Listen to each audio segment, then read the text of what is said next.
ballot counters and the timers to make sure it's as fair as possible and everybody is within policy within their clubs and in good standing. So everybody has been briefed. Just so you note, as an audience, for the Tall Tales speech contest, speakers must speak a minimum of 3 minutes to qualify and no more than 5 minutes or else they're disqualified. Also, for our international speech competition, we have one contestant, and he will be speaking a minimum of 5 minutes and ending, going no longer than 7 minutes. So that's the guideline there. And there will be moments of silence as a speaker finishes so that the judges can fill out the ballots. And feel free, there are forms on each of the chairs to provide speakers with feedback. So I'm going to go ahead and bring back up our Toastmaster. Oh, one last thing. I remember reading it as going over 5 minutes, 30 seconds is disqualified, and if it's less than 2 minutes, 30 seconds. Yes. Okay, thank you. So actually there is a minor difference. While generally we speak within a 3 to 5 minute timeline, the disqualifying factor is less than 2 minutes and 30 seconds, and more than 5 minutes, 30 seconds. So thank you. And we'll bring back up Ashwini. So we'll be starting today with the Tall Tale contestants. We have 4 contestants participating, and the order in which they are going to be speaking is going to be Anjana Bachu, David Su, Ramesh, and Marcellus. Let's please help me welcome our first contestant for today, Anjana Bachu. My 6th birthday, Anjana Bachu.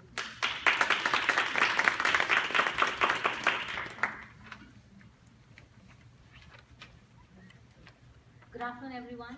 Very happy to see you all here. My 6th birthday was the most memorable one. My parents planned this big, grand party.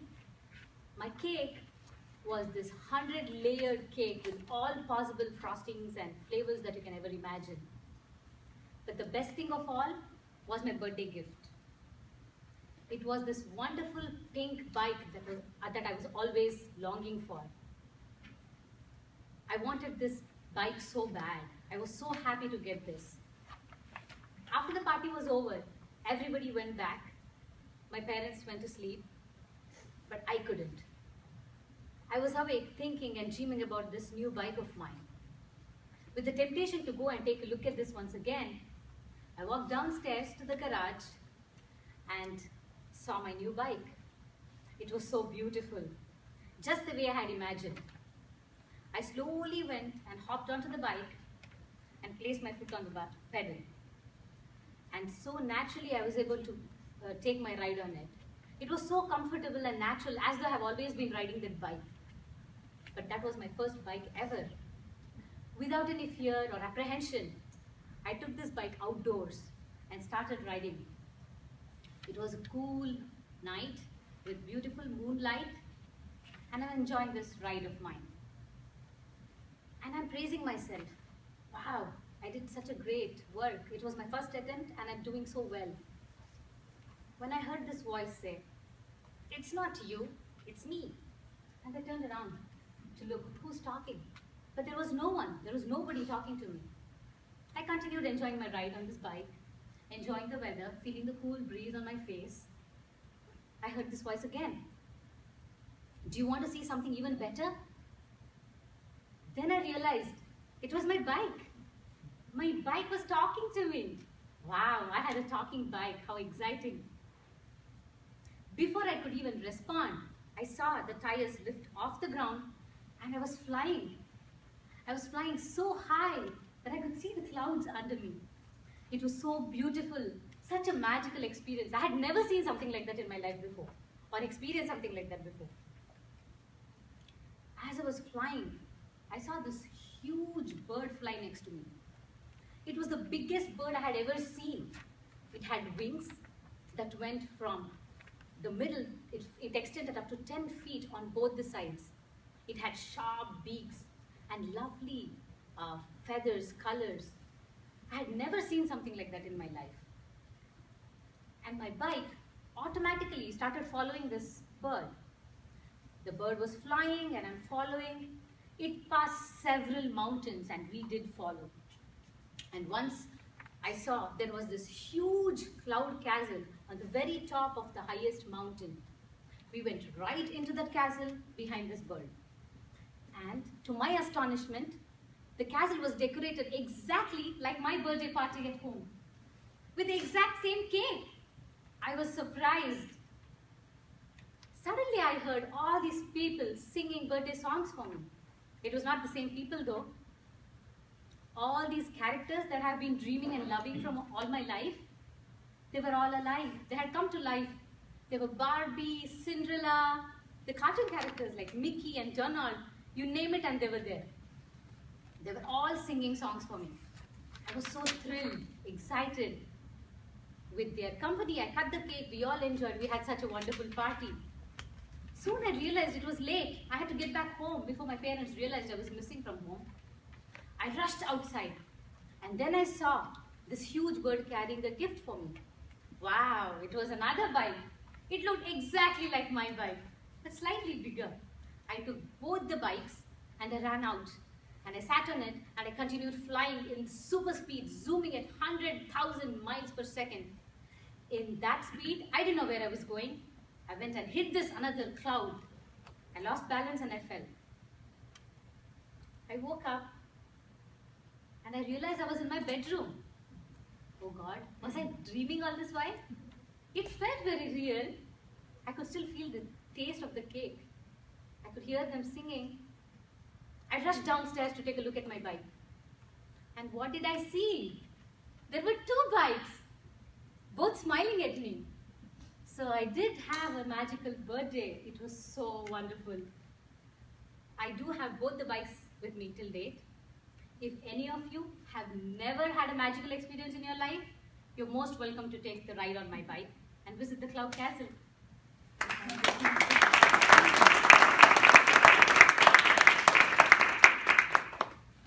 Thank you, Anjana.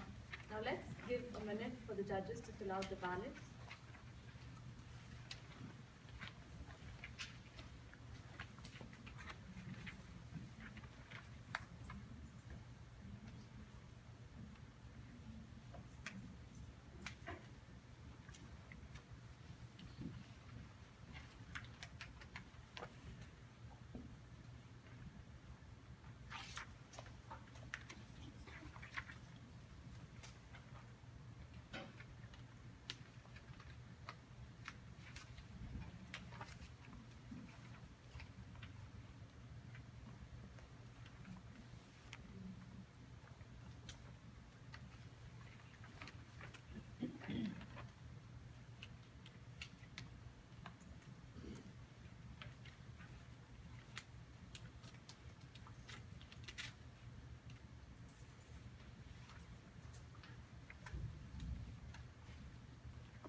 Let's move on.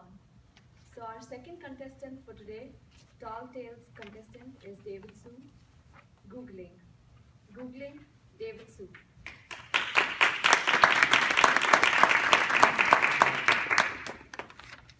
Raise your hand. Who here uses Google to do your searches? It's just about everybody in the room, right? So I myself also use Google. Fellow Toastmasters and guests, the following is my recent experience Googling. It was a normal day just like any other day. I was on my computer surfing the net.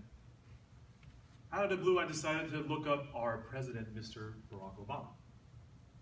Punch away at the keys, and as soon as I hit enter, the image of Mr. Obama appeared right before me. But he wasn't wearing his usual suit and tie. He had on tank top, shorts, and he was wearing rollerblades. And to top it all off, he had earrings on. I'm like, what is going on here? Before I had time to react, Mr. Obama looked at me, smiled, and started skating towards me. As he got closer, he dashed towards me, and that's when I leaned back in my chair and I fell off. I got up right away, looked around, and there he was, Mr. Obama, in rollerblades. Before I had a chance to say hi, he turned and looked at me and said, "Kid, zip it, prepare to fight." And as soon as he said that, 4 guys appeared before us with mean looks on their faces. So I'm thinking to myself, I'm pretty sure these are the bad guys because they certainly don't look friendly. And just you know it, 2 of the guys started engaging Mr. Obama and they were fighting away off to the side. At this point, I'm thinking to myself, oh my God, this must be a dream. Tell me I'm dreaming. This is not real. But regardless, I didn't have time to think or react because 2 other guys came after me, swinging their fists, kicking their feet at me. And as I was about to scream, I noticed my arms started moving on their own, and I was blocking all of their attacks. And I was thinking, wow, this is pretty cool. I know how to fight. So maybe instead of defending, I should be on the attack. As soon as I gave that thought, my arms started attacking away. And before you know it, I took down these 2 bad guys. I was jumping there like I just won a title fight, right? But I wasn't done. I looked to the side, Mr. Obama was still in trouble. So I rushed to his aid, took care of those 2 guys, and at this time I was thinking to myself, maybe I have time now to chat with our president. Nope, not the case. Mr. Obama looked at me and said, "Zip it, kid. Don't ever search me again because you're bad luck." And he turned his back towards me and skated off into the sunset. And that was the last time I ever saw him. And the takeaway from all this, be careful what you search for because you may not like what you find. Thank you.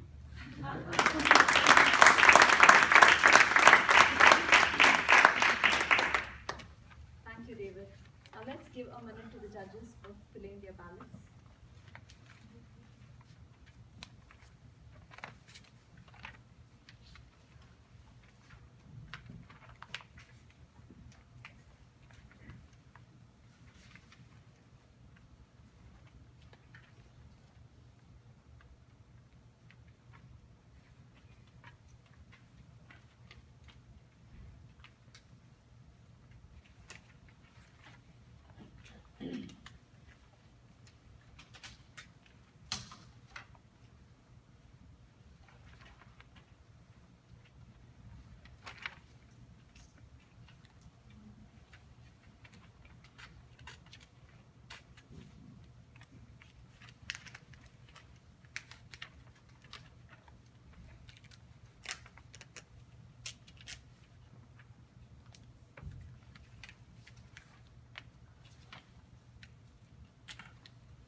Please help me welcome our 3rd contestant for today, Ramesh. Liar, liar, pants on fire. Liar, liar, pants on fire.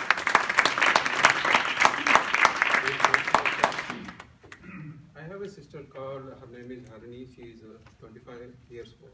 Last Saturday, we went to a restaurant.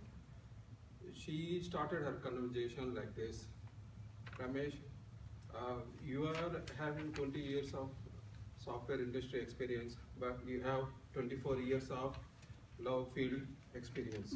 Hope you will solve my problem. I have 2 friends, both are hands-on, they are well settled. One is working in Google and another is working in Intel. One of A friend came 2 days back and told me, I love you, Harni. So can you tell your decision by week? But I have a crush on other guy.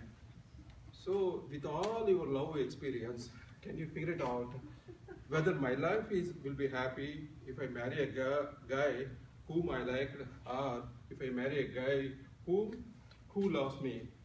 Who loves me? She went to India on Sunday. Yesterday night, she called me and keep on talking for 2 hours and asking for the updates. Even my manager won't ask for that many updates. So I want to escape from her.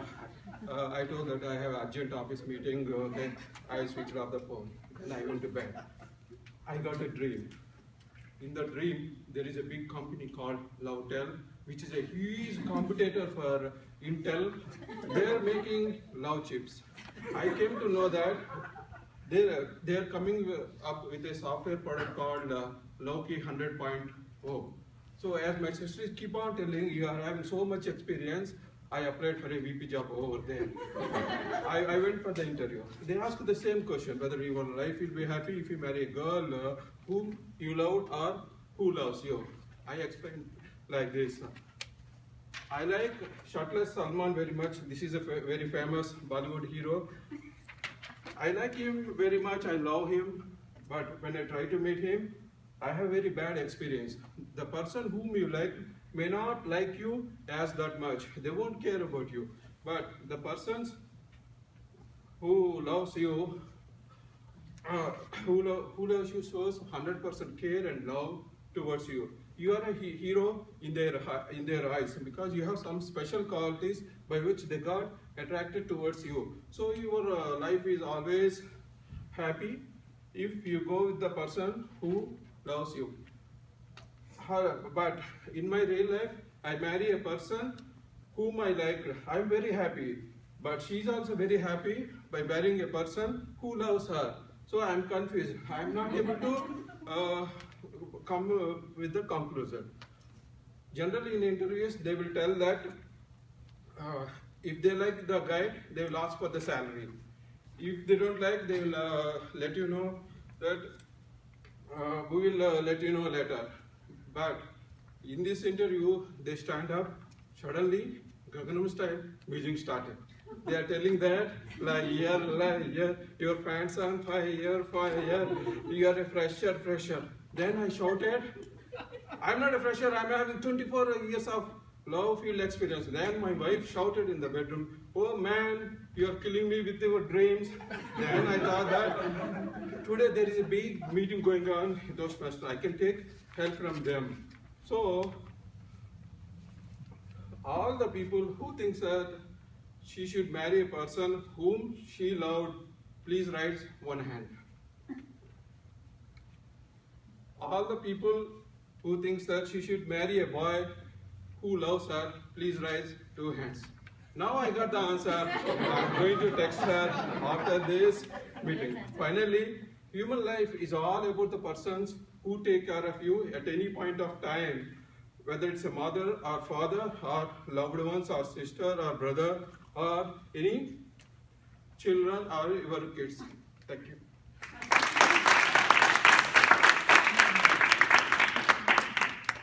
Thank you, Ramesh. Now let's give the judges a minute to fill their ballots.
welcome our last contestant for the Tall Tale contest, Marcellus Tabor.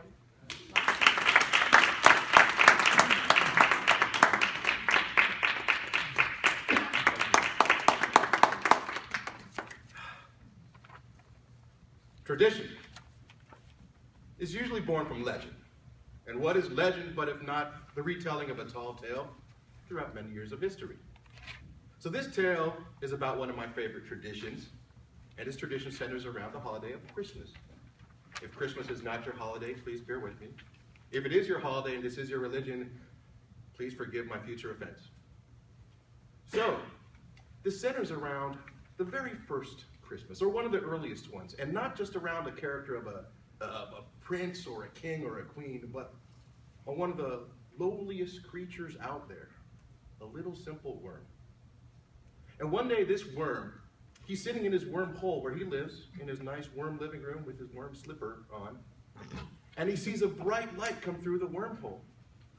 And it puzzles him and scares him because, as a worm, if he does not get out the house early, the early bird is going to get him.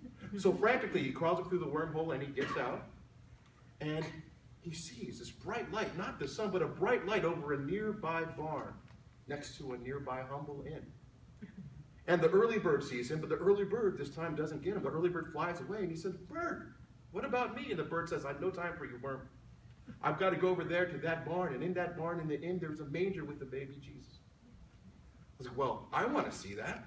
I'm going to go too." So the worm inches his way over and he goes over to the barn. Well, once he gets into the barn, he sees all these other animals have beaten him to it. They're all there surrounding it, and he wants to get a better view because he's a worm. He's a lowly creature. He's very small.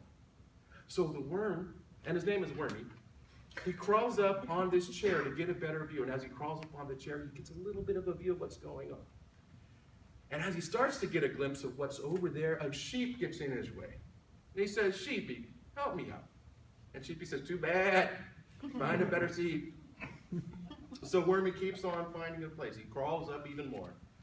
As he crawls up, he gets onto a table. And he thinks he has a really good view on top of the table, but then a donkey gets in his way. And he says, "Hey, donkey, move your ass. You know, I don't want to offend you, donkey, but move it." The donkey says, "No, hee-haw." So he has to keep on climbing.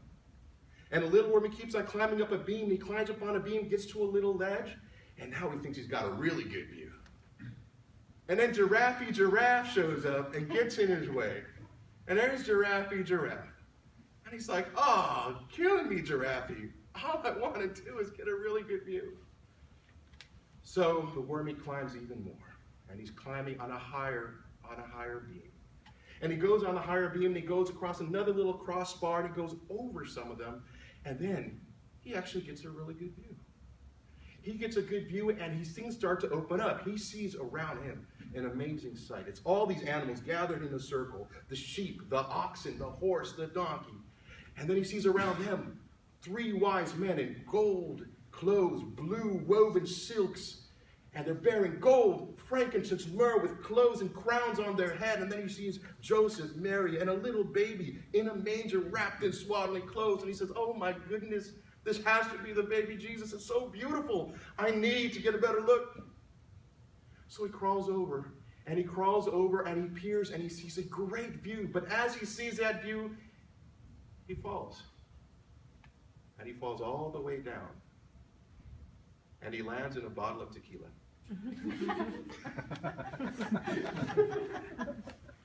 And that is why every year at my house around Christmas time, we drink the tequila. And that is why every year at my house, we eat the worm. To remind us that no matter how hard we try to find Jesus, we still end up in the bottle. Thank you.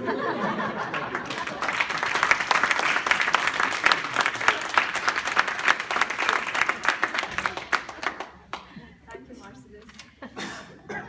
Let's give a minute for the judges to fill out the ballots.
ballot counters to collect the ballots. Now we'll move on to the next contest, the international speech contest. We have only one contestant here, Ramesh, and he will be moving on to the area contest as well. Please help me welcome Ramesh. God is good. God is good, Ramesh.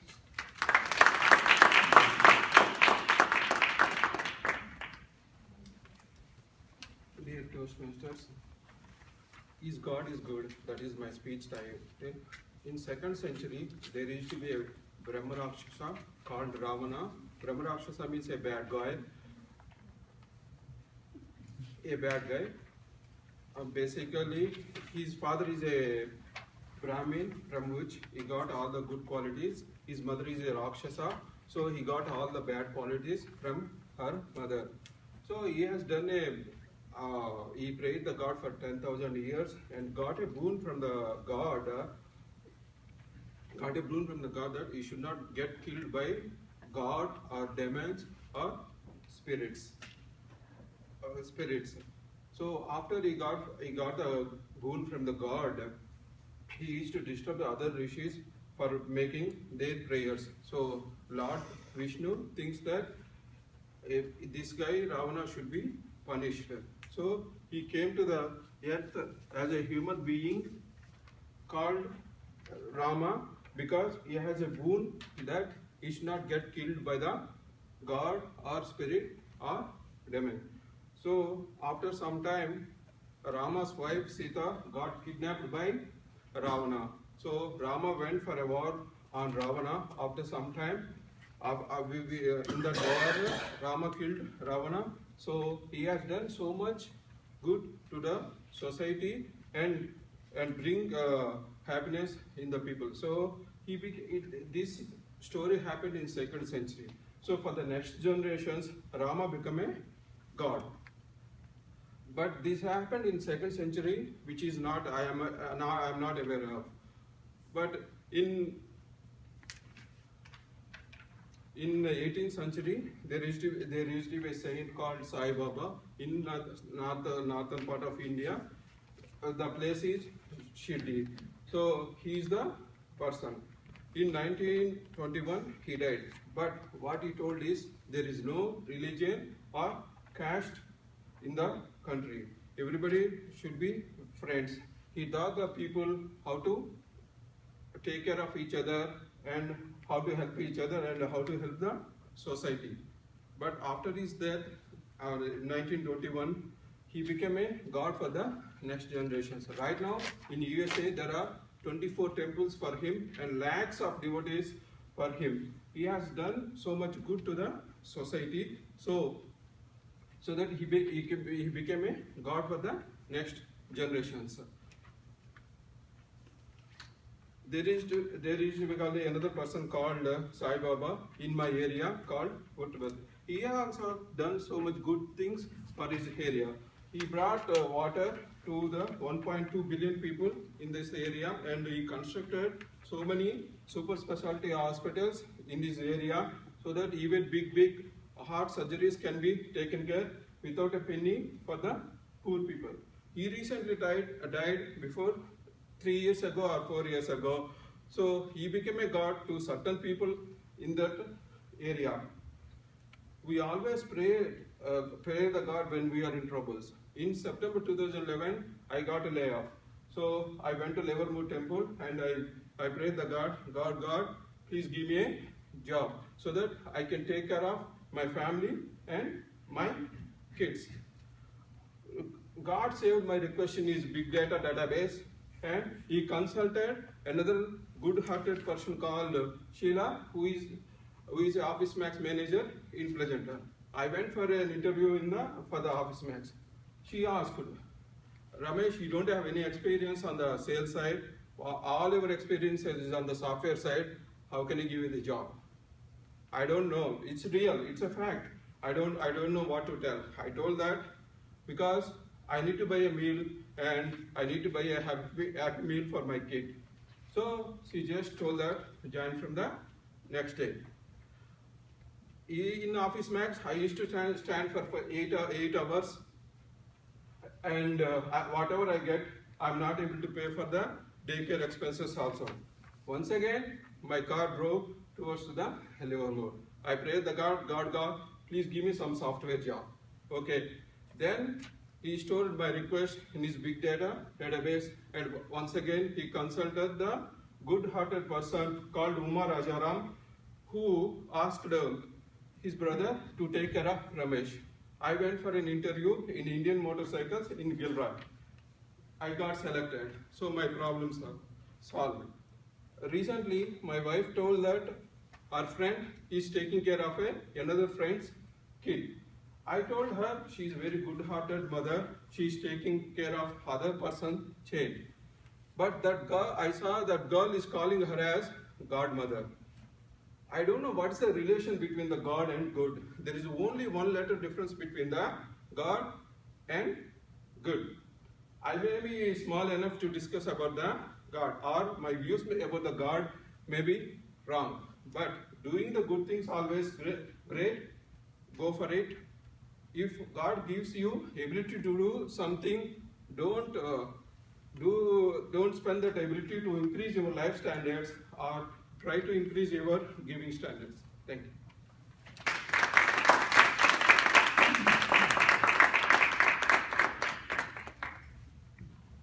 Thank you, Ramesh. Now I request the judges to count the ballots. I request all the contestants to come up on stage for the interviews with the contestants.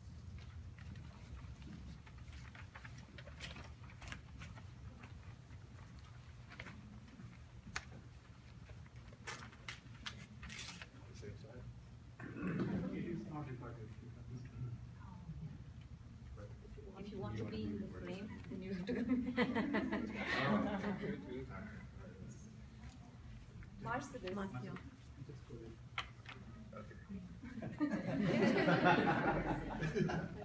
Marcellus, you shared that acts of courage inspire you.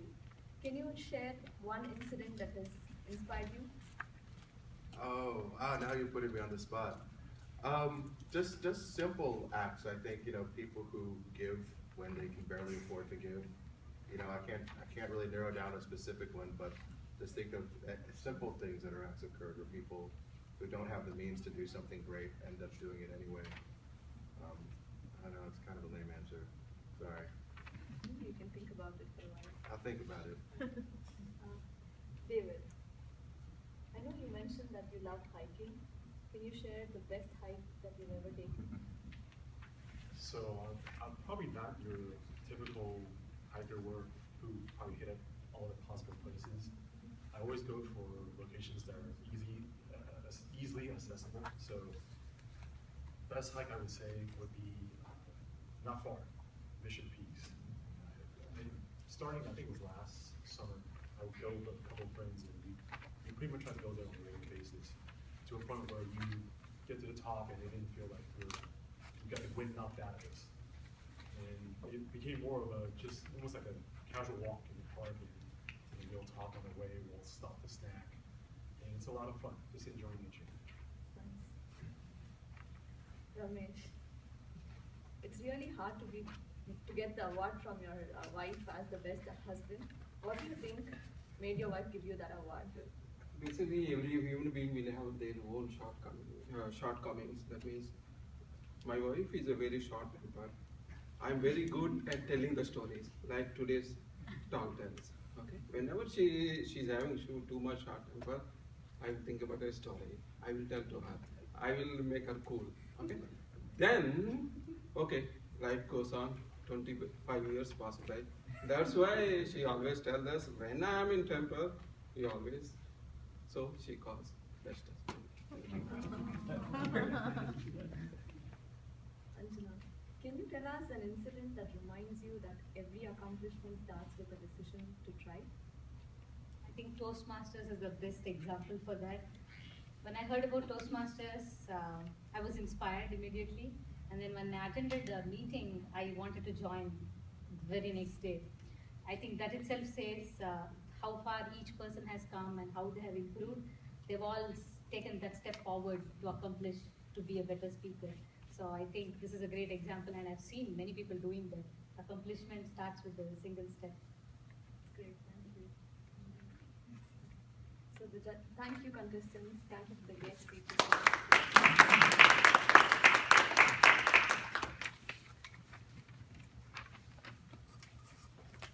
It's now time to announce the winner for the tall tale contest.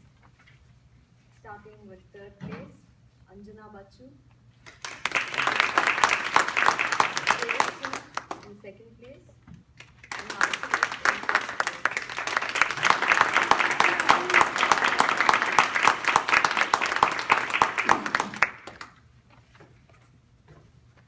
I request all the contestants to come one by one.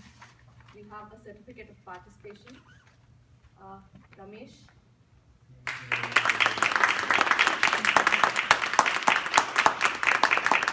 David.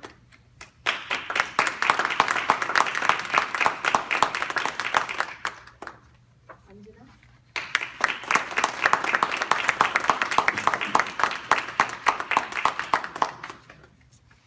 We'll give you one later,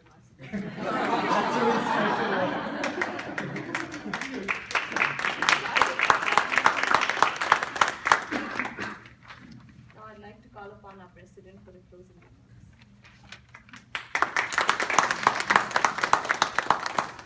Thank you, Ashwini, for stepping up to Toastmaster this event. I know it can be quite daunting, and you did an excellent job. Thank you very much. And thank you to all the contestants. Although it wasn't announced, because Ramesh is the only international speech contestant, he'll automatically go on to the area level for our club. So congratulations. And I wanted to say great job for, and I don't know if you know much or know Ramesh very well, but this is so outside his comfort zone, and I'm beginning to see where your talent and passion lies, and it's just great to see. It's all about love and funny stories, so thank you. And lastly, thank you to the 3 contestants. It was wonderful to hear you partake in our very first spring speech contest for this club. And Marcellus, who just joined us this morning, you'll be going on to the area level to represent intelligent speakers. So congratulations again. So we are finishing early. Did any of our guests from other clubs want to stand up and share anything, anything different or new from their club or thoughts about the competition? You're welcome to or not. Okay, so if there are no other commentary or questions, I adjourn today's meeting.